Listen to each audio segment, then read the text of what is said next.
அனைவருக்கும் வணக்கம். இது யூகேவி தமிழா. கல்வி சம்மந்தப்பட்ட தகவல்களை நம்ம சேனலில் தொடர்ச்சியாக கொடுத்துட்டு வரோம். அதேமாதிரி பார்த்திங்கன்னா ஒரு 12ஆம் வகுப்பு முடிக்கக்கூடிய மாணவர்கள் அடுத்து என்ன படிக்கலாம், எங்கே படிக்கலாம், எப்படி படிக்கலாம், இந்த கான்செப்டை பேஸ் பண்ணி வீடியோஸுங்கிறது கொடுத்துட்டு வரோம். நம்மளோட வீடியோஸை பார்த்துட்டு நிறைய பேரண்ட்ஸ் அண்ட் ஸ்டூடெண்ட்ஸ் இப்போயே காண்டாக்ட் பண்ணிக்கிட்டு இருக்கிறாங்க.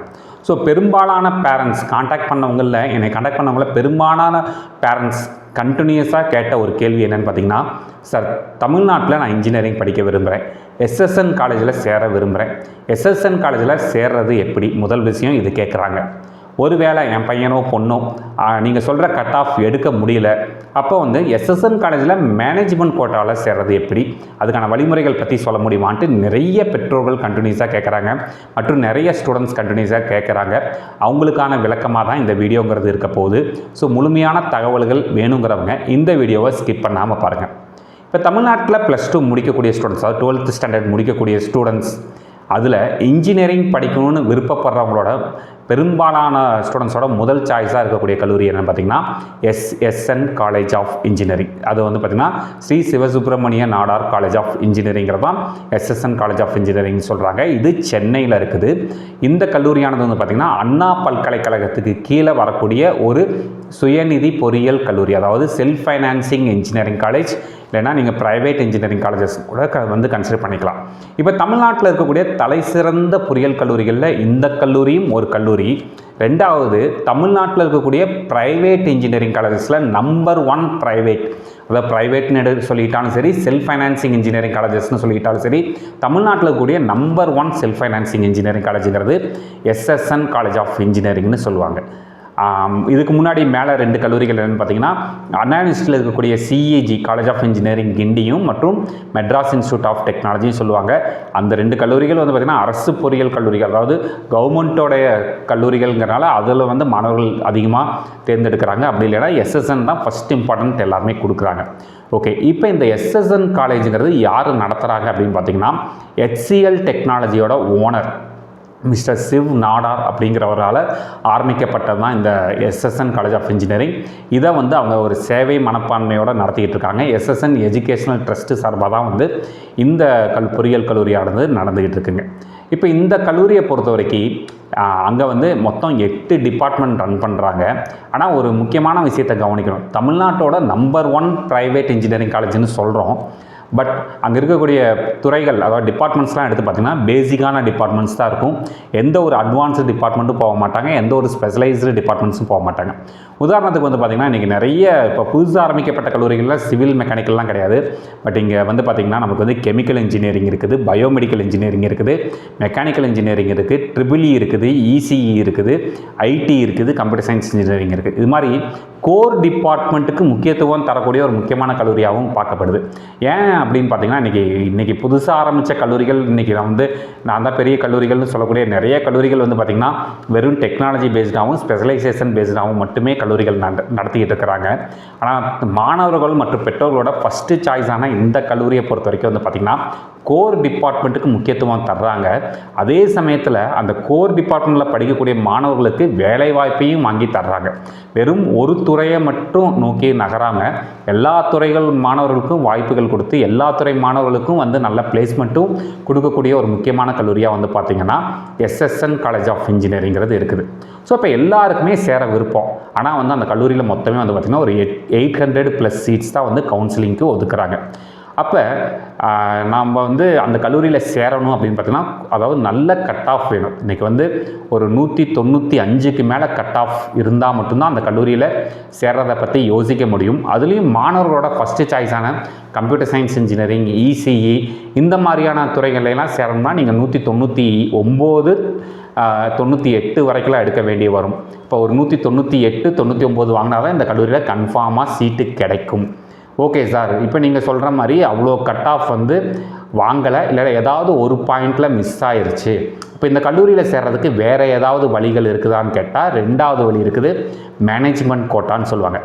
தமிழ்நாட்டில் இருக்கக்கூடிய எந்த ஒரு பொறியியல் கல்லூரியும், அதாவது அண்ணா பல்கலைக்கழகத்துக்கு கீழே வரக்கூடிய எந்த ஒரு பொறியியல் கல்லூரியிலையுமே அவங்களோட சீட்ஸை 2ஆக கிளாஸிஃபை பண்ணுவாங்க. ஒரு கோட்டா பேர் வந்து பார்த்திங்கன்னா கவர்மெண்ட் கோட்டா, இன்னொன்று மேனேஜ்மெண்ட் கோட்டா.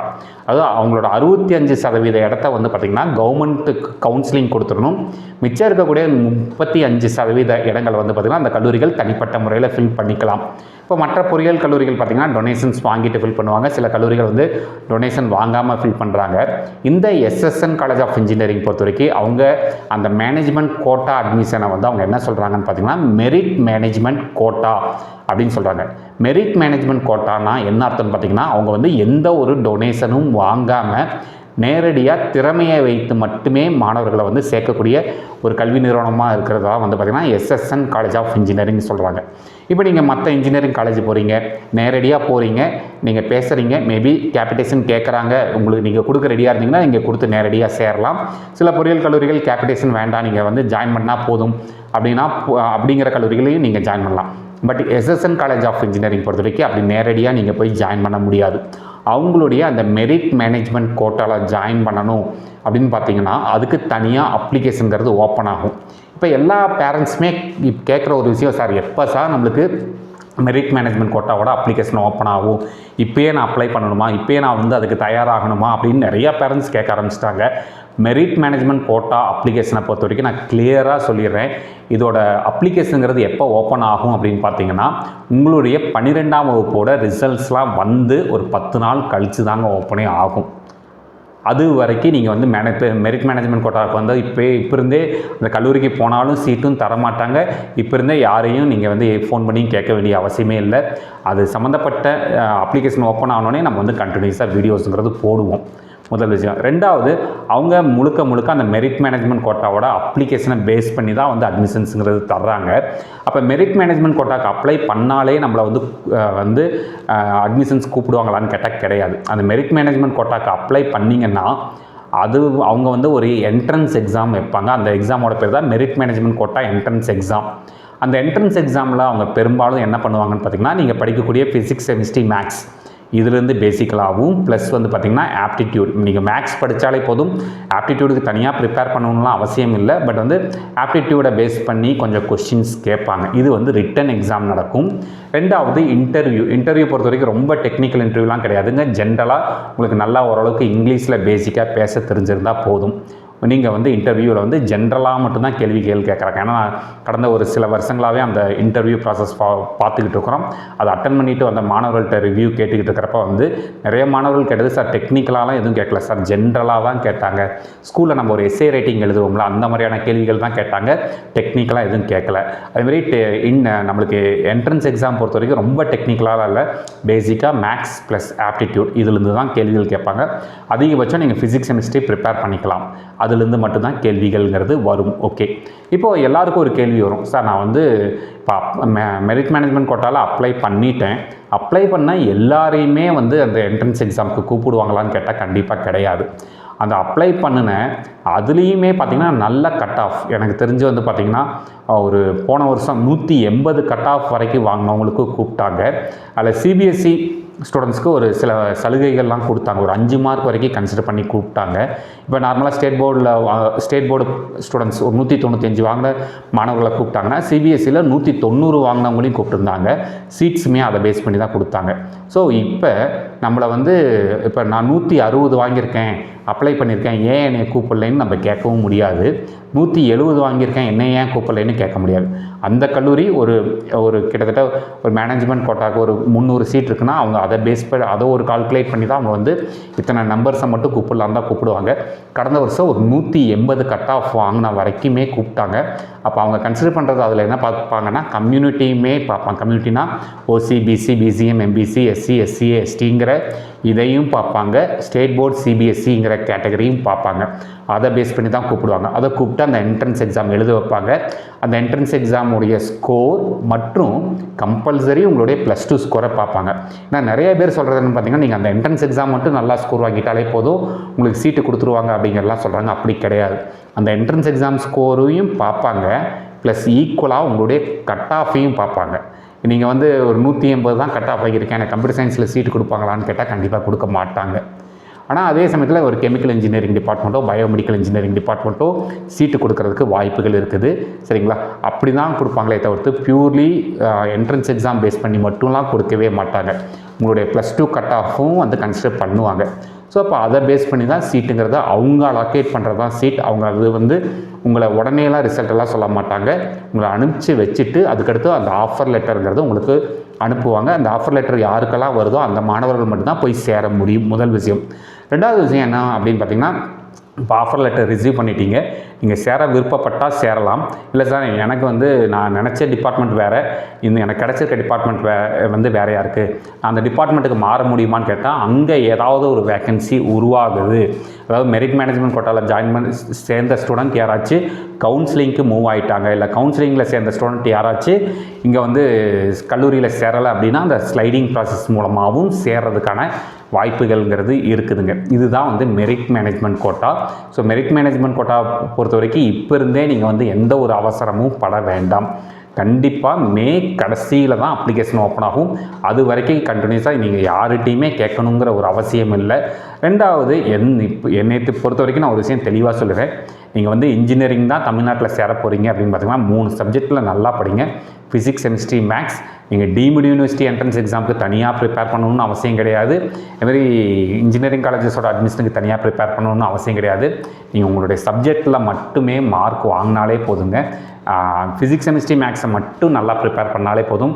எந்த ஒரு டீம்டு யூனிவர்சிட்டி பொறுத்த வரைக்கும் கேள்விகள்ங்கிறது ஃபிசிக்ஸ், கெமிஸ்ட்ரி, மேக்ஸ்லேருந்து மட்டும்தான் வரும். அது கூட சில இங்கிலீஷ், ஆப்டிடியூட், சில ஜென்ரல் நாலேஜ், இது வந்து இந்த கேள்விகள்ங்கிறதெல்லாம் சும்மா ஒரு 5 கேள்வியிலேருந்து 10 கேள்வி தான் தருவாங்க. ஏன்னா நிறைய பேர் என்ன பண்ணுறாங்க அப்படின்னு பார்த்தீங்கன்னா, ஃபிசிக்ஸ், கெமிஸ்ட்ரி, மேக்ஸை விட்டுட்டு உட்காந்து ஒரேடியாக ஆப்டிடியூட் மட்டும் ப்ரிப்பேர் பண்ணுறேன், ஒரேடியாக இங்கிலீஷ் மட்டும் ப்ரிப்பேர் பண்ணிகிட்டு இருக்கேன் அப்படின்னு சொல்கிறாங்க. அப்படி ப்ரிப்பேர் பண்ணுறதுல எந்த யூஸும் கிடையாது. நீங்கள் இன்ஜினியரிங் தான் படிக்க போகிறீங்கன்னா 3 சப்ஜெக்ட் நல்லா படிங்க, நல்ல மதிப்பெண்கள் வாங்குங்க. நீங்கள் நல்ல மதிப்பெண்கள் வாங்கினாலே உங்களுக்கு சீட்டுகள் கிடைக்கிறதுக்கு வாய்ப்பு இருக்குது. கடைசி இன்ஃபர்மேஷன். ஓகே சார், நான் இப்போ மெரிட் மேனேஜ்மெண்ட் கோட்டாவில் எனக்கு சீட்டு கிடச்சிருச்சு, டொனேஷன் கிடையாது, அப்போ எனக்கும் கவர்மெண்ட் கோட்டாவில் அதாவது த்ரூ கவுன்சிலிங் வழியாக வரக்கூடிய மாணவர்களுக்கும் ஒரே ஃபீஸான்னு கேட்டால் கண்டிப்பாக கிடையாதுங்க. அதில் தான் வித்தியாசப்படும். மெரிட் மேனேஜ்மெண்ட் கோட்டாவை பொறுத்த வரைக்கும் கடந்த சில வருஷங்களாக கிடைச்ச தகவல்களை வச்சு பார்த்தப்ப நம்மளுக்கு எவ்வளோ ஃபீஸ் வருது அப்படின்னு பார்த்தீங்கன்னா, நீங்கள் டே ஸ்காலராக இருக்கிறீங்க அப்படிங்கிற விஷயத்தில் கல்லூரி கட்டணம் ப்ளஸ் வந்து டெவலப்மெண்ட் ஃபீஸ், உங்களோட பிளேஸ்மெண்ட் ஃபீஸ், ப்ளஸ் உங்களுடைய ஸ்டேஷ்னரி ஐட்டம்ஸ், யூனிஃபார்ம், ப்ளஸ் உங்களுடைய டிரான்ஸ்போர்ட் சார்ஜ் முதற்கொண்டு நீங்கள் வந்து ஒரு வருடத்திற்கு உங்களுக்கான ஃபீஸ் எவ்வளோ வரைக்கும் வரலான்னு பார்த்தீங்கன்னா 2,95,000 ரூபாய் வரைக்கும் கடந்த வருஷம் வாங்கியிருக்கிறாங்க. சரிங்களாங்க? இது வந்து டே ஸ்காலர் ஸ்டூடெண்ட்ஸ்க்கு இன்க்ளூடிங் ஆஃப் டிரான்ஸ்போர்ட் ஃபீ சேர்த்தி சொல்கிறேன். ஓகே சார், நான் வந்து வெளியூர்லேருந்து வர்றேன், நான் ஹாஸ்டலில் ஸ்டே பண்ண போகிறேன், ஹாஸ்டல் ஸ்டூடெண்ட்ஸ்க்கு எவ்வளோ சார் வரும் ஃபீஸ் அப்படின்னு பார்த்தீங்கன்னா, ஹாஸ்டல் ஸ்டூடெண்ட்ஸ்க்கு மெஸ் பில் இல்லாமல் 3,30,000 ரூபாய் வந்து வரும்.